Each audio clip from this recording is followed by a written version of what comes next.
Magandang gabi po. Have a good evening.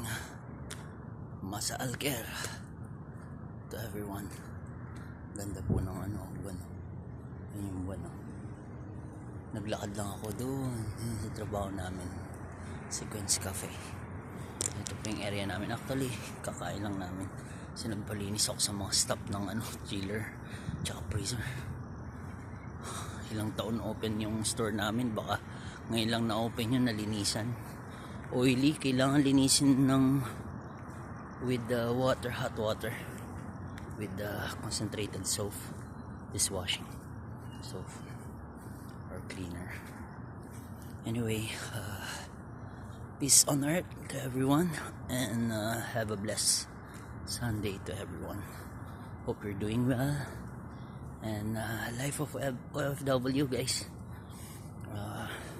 Keep safe always.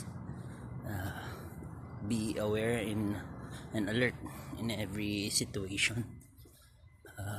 Safety first, like work from home and home from work. Besides on that, nothing else, guys. You will be safe. Do your job, work hard, because we came here for work, guys. Nothing else. There's no any reason that we will not do our best, because in life we need to work while we're still living. Of course, when we die, how can we work? Life must go on, guys, and prepare on what the situation must be, and pray on God. Hope everything will be okay. Today, like this morning, I just finishing my shift, almost closing. 1 hour before closing of the store, I go home and I finish my duty, like 10 hours, 11 hours every day, guys.